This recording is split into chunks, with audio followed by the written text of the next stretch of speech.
apa, nah duluan deh segera untuk berkonsultasi untuk kita lakukan pemeriksaan lebih lanjut gitu Mas. Aduh, ini istilahnya apa ya? Banyak banget. Ngeri. Memang perlu diketahui kan. Benar-benar. Dan lumayan ini ya dok ya, ketika sudah paham penjelasan dari orang yang istilahnya ahli seperti dokter, jadi makin ngeri, benar kata dokter. Makin ngeri, tapi satu sisi positifnya juga kita tapi nggak nakutin loh ya, tapi nggak nakutin loh ya. Karena memang itu yang harus diketahui ya dok ya, secara fakta. Iya, ya.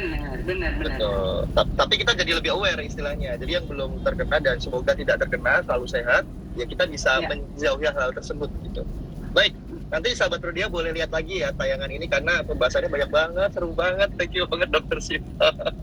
Oke, kemudian yang selanjutnya dok, yang mau kita bahas adalah mengenai tadi dokter juga sudah sebutkan di awal hepatitis akut, hepatitis kronis seperti itu. Nah, kira-kira ini menarik juga dok, perbedaannya apa nih dok?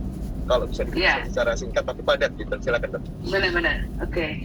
Nah itu juga penting banget ya. Kadang secara umum nih di apa ya, penggunaan kata akut dan kronis ini kan kalau di masyarakat itu kalau menurutku suka kebalik-balik gitu Mas, suka kecampur-campur gitu. Kadang orang tuh ngomong sesuatu yang apa namanya kayak sesuatu yang yang berat. Sorry aku minum dulu. Terlalu semangat. It's okay dok, take your time. Nih kita tunggu dulu ya. Tadi bahasnya tentang hepatitis akut dan kronis. Kira-kira ya, aku terlalu bersemangat ini kayaknya. Nggak masalah dok. Iya. Silakan. Jadi kadang orang tuh suka keliru. Kalau dibilang akut itu dianggap sesuatu yang udah parah gitu ya, yang udah lama gitu. Sementara kalau kronis itu dianggap sesuatu yang baru, padahal berkebalikan Mas. Jadi kita menganggap apa yang dimaksud akut, kronis itu adalah batas waktu lama dia terpapar atau terkena infeksi hepatitis. Jadi kalau akut itu berarti dia kurang dari 6 bulan, jadi masih baru Mas, seperti itu. Tetapi kalau kata-kata kronis itu berarti dia udah lama, udah lebih dari 6 bulan, seperti itu. Jadi menahun itu kronis Mas, jadi tadi sudah lama gitu. Baik, terima kasih. Mungkin untuk memperjelas singkat secara awam nih ya, menurut saya dok ya, itu kan alfabet paling awal, berarti itu infeksi akut lebih parah lagi. Baru, jadi sekarang lebih jelas ya sahabat Rudia. Iya, yang baru gitu. Nah, kemudian selain itu dok, kita tadi sudah membahas mengenai akut dan kronis hepatitis. Kemudian kalau kita ngomongin terutama juga mungkin ini topiknya adalah mengenai hepatitis. Pasti ada hal-hal yang kalau kita terus menderita menjadi penyandang penyakit itu bisa terkena istilahnya komplikasi atau beberapa hal yang tadi ada muncul. Nah ini kira-kira seperti apa pandangan dari seorang dokter Sinta? Silakan. Iya, benar banget. Dan ini masih nyambung dengan tadi yang Mas tanya terkait akut dan kronis ya.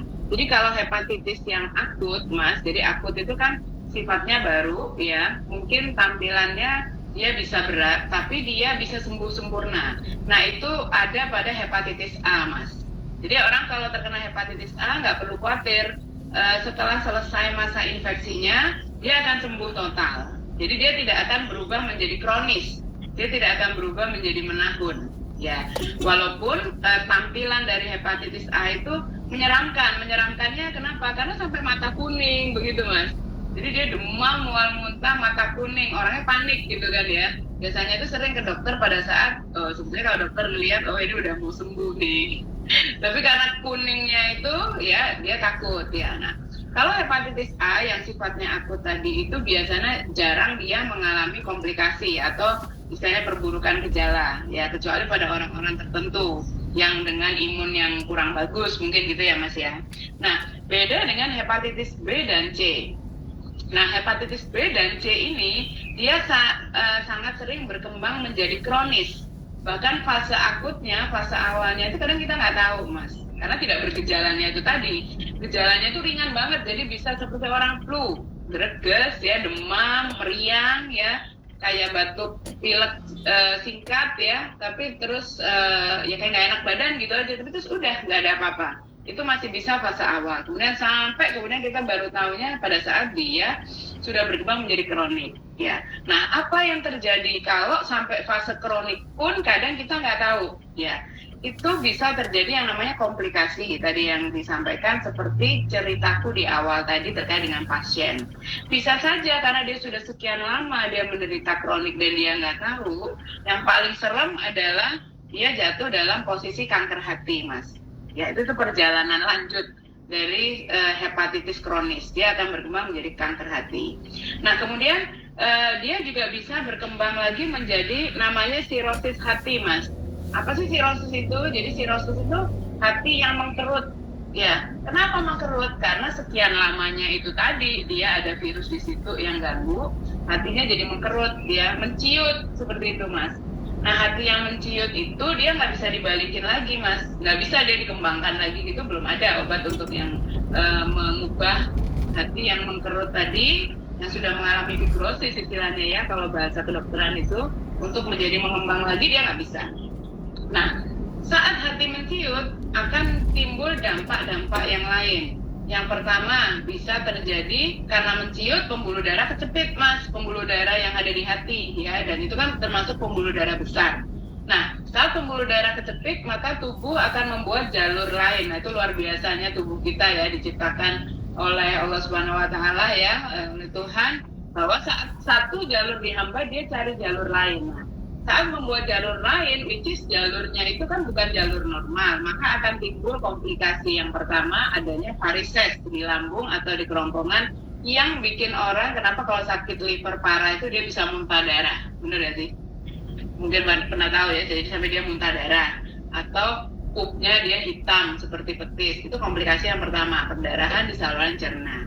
Terus komplikasi selanjutnya, Mas, ya karena livernya mengkerut ya, padahal liver itu atau hati itu adalah pabriknya tubuh kita ya, pabriknya manusia.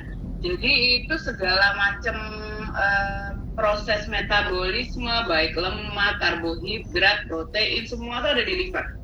Jadi di saat hati kita sakit, otomatis fungsi-fungsi itu semua terganggu. Jadi kadar proteinnya bisa turun, maka apa yang terjadi? Protein buncit, Mas, yang dinamakan asites. Jadi isinya cairan karena produksi albuminnya turun. Terus juga bisa keluhan-keluhan yang lain, bisa mengganggu ke ginjal. Bahkan yang paling berat bisa terjadi gangguan kesadaran, di mana racun hatinya tinggi, sehingga pasien-pasien dengan penyakit hati kronik ini jadi nggak nyambung ngomongnya, terus kemudian suka lupa-lupa hari gitu ya. Gak kayak kita ya, suka-suka lupa waktu, tapi nggak, bukan karena sirosis ya, sengaja gitu, suka lupa gitu ya. Nah, terus kemudian bahkan yang terberat lagi ya bisa sampai menyebabkan kematian. Nah, itu komplikasinya, Mas. Dan yang paling sering membuat komplikasi seperti itu adalah virus yang hepatitis B dan C. Demikian mungkin. Mas Devka udah ketakutan banget ya, kayaknya udah serem. Terima kasih banyak, Dok. Makin ngeri dengerinnya, tapi apa ya, makin bersyukur kan tahu gitu. Semoga kita semua diberikan kesehatan ya oleh Allah Subhanahu wa taala. Jadi yang tadi dokter sampaikan itu memang itu adalah